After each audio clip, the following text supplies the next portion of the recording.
What's up, everybody? Today we are looking at the top 10 worst books for me for 2020.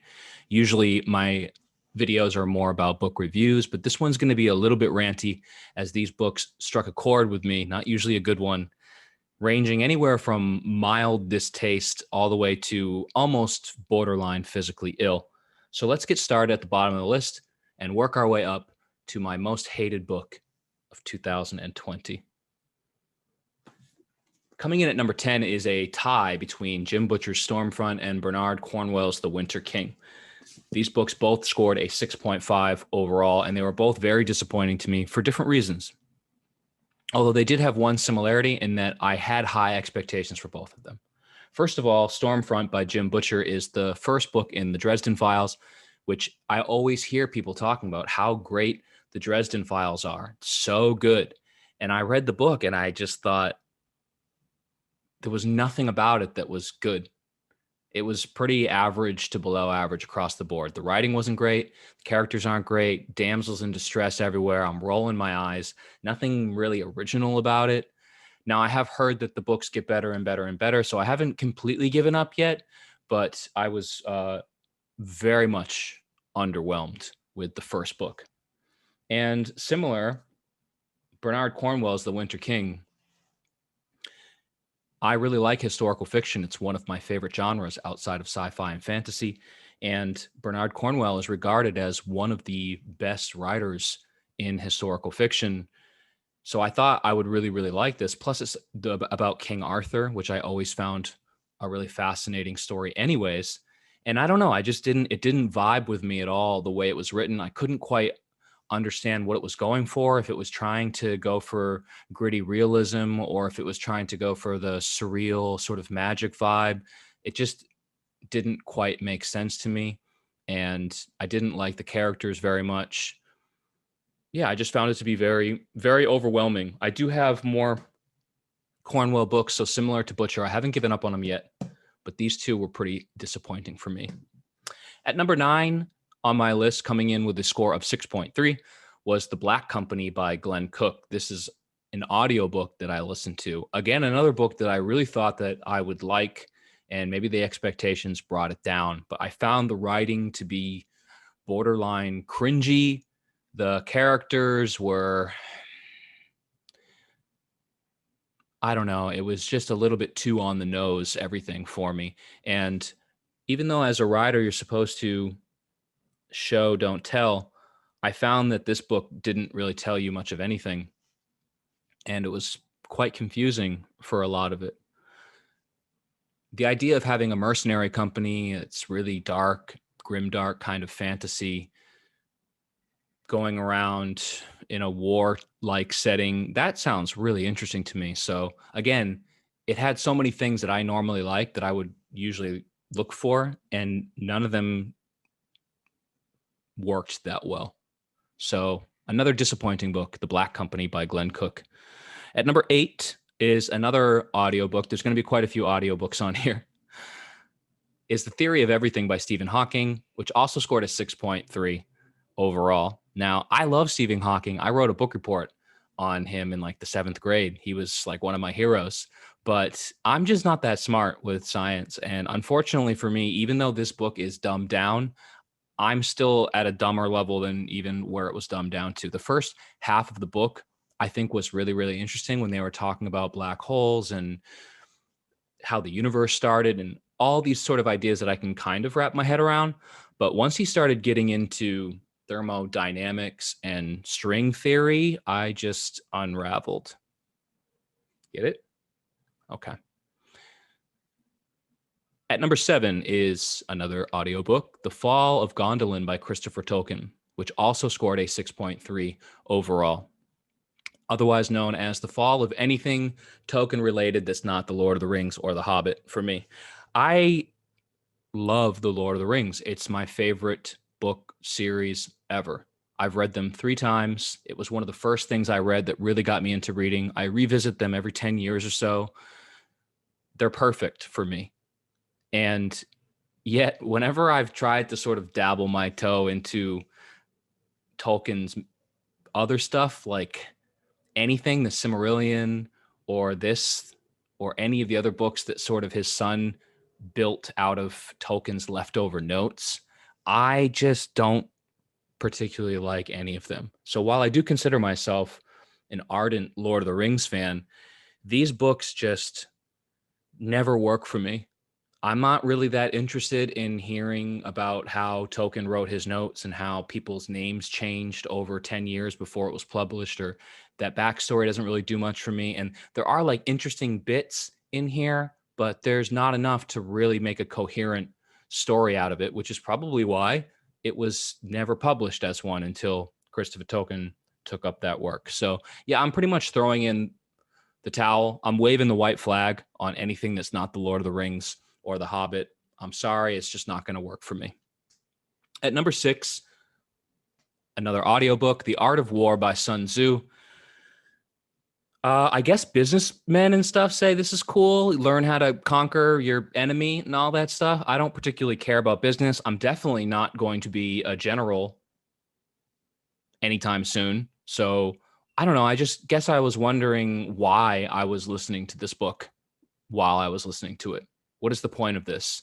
It is incredibly informative if you are interested in how to set up a supply train for your army, or where to stage a battle so that the sun is in your opponent's eyes, or like, that you have you're on top of a hill and you have the advantage of the terrain, or even the fact that you should really never be involved in a battle unless you're absolutely going to crush your opponent.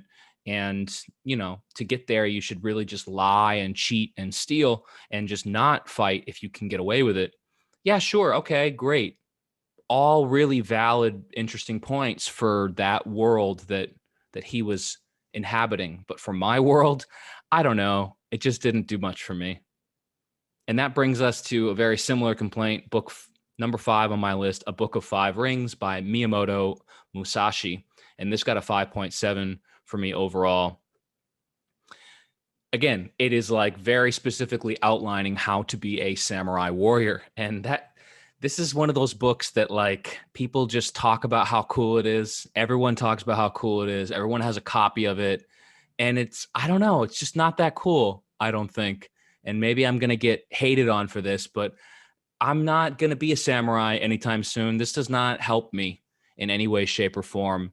It provides insight on how to be a samurai, which, yeah, okay. So now after reading this book, you should see how thinly I slice my cheese. But that's seriously what this book is. It talks about what sort of exercises you should do and how to control your breathing and how to swing your sword and what sort of stances that you should practice. It is quite literally and specifically how to be the best swordsman ever, which a lot of people consider Miyamoto Musashi to be. Not really that educational for me.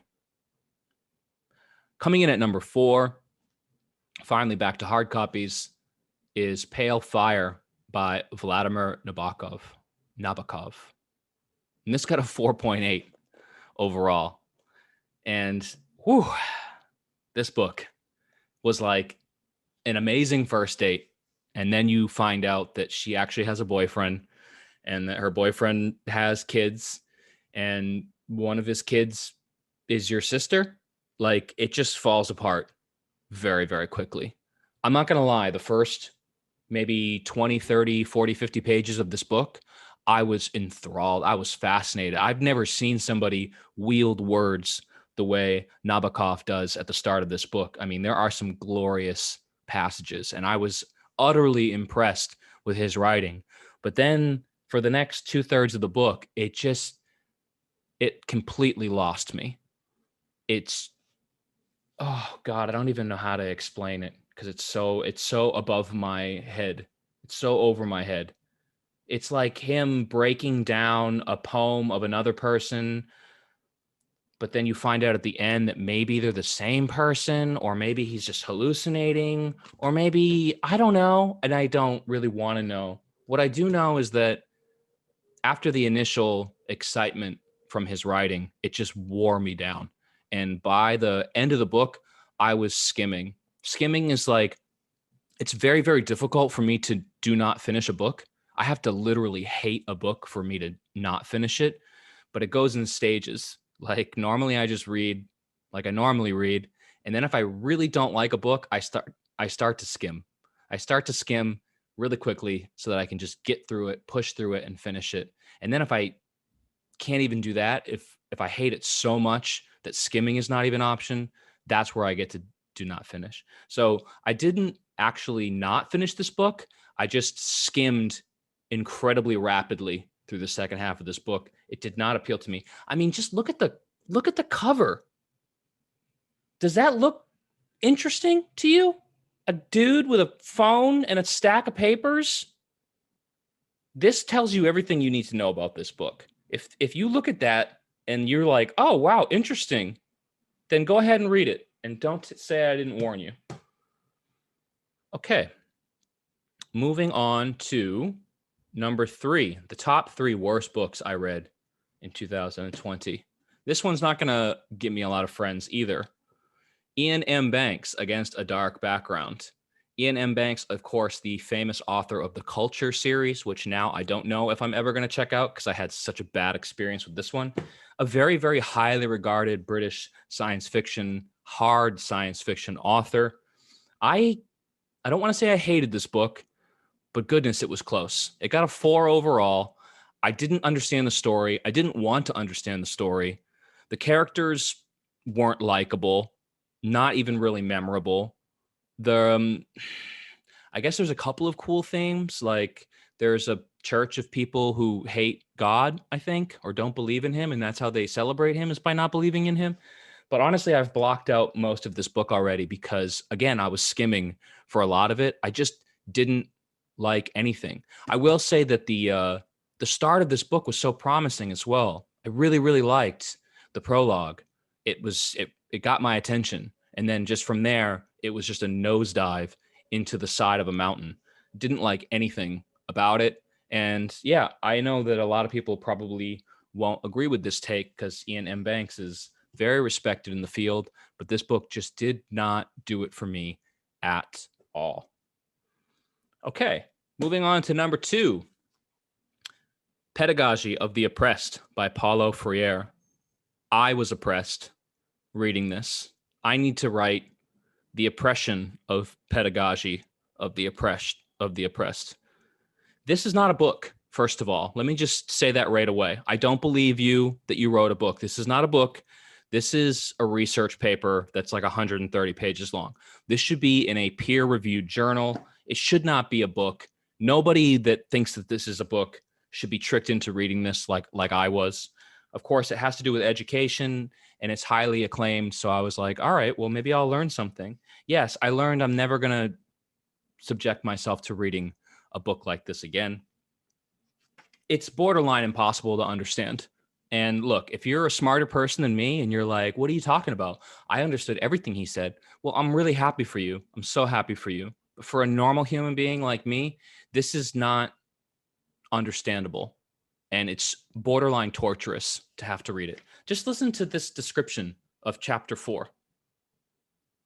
Anti-dialogics and dialogics as matrices of opposing theories of cultural action, the former as an instrument of oppression and the latter as an instrument of liberation. The theory of anti-dialogical action and its characteristics, and that's probably one of the simplest sentences in this entire book. It's just so filled with language that I wouldn't put on my worst enemy. I didn't understand what he was going on about. And more than that, I just didn't care. And I don't mean to be offensive because I know that this book means a lot to certain people. I know that it was, written in a way that was supposed to be inspiring to people who needed it, but I don't need it and I don't want it. And I just want to keep it as far away from me. I hope this is actually the last time that I touch it. That's how bad it was. Which brings us to our number 1 worst book of 2020. Finally, we get to a book that I actually did not finish. I think I only got about 30 or 40 pages into this heaping pile of crap before I gave up. And it is Dorothy Dunnett's The Game of Kings. It's got a 2 overall. The score is kind of made up because, like I said, I didn't even finish it. But Oh my goodness, did I hate this book. And again, maybe I'm just not smart enough to understand. And if you're a polyglot and you like people speaking Scottish, English, French, making jokes in Latin, if that's your thing, if you think that's cool, then great, check this out. But I thought this was going to be like historical fiction. I wanted Braveheart. I wanted like something. Why isn't Mel Gibson in this book? What I got instead was like Shakespeare on steroids. This is not. Imagine that you bite into some vanilla ice cream, but it's actually sour cream. Or maybe you think that something is chicken, but you taste tofu instead. Or maybe you bite into a bar of chocolate and it turns out it's actually dog poop. That's my experience. I was expecting something different. And what I got was not only not what I wanted, but literally the worst possible thing that I could imagine. Let me just read you a couple of passages from this just so that you can see what we're working with here. Okay, so here's just like an opening poem, song. I don't know what it is.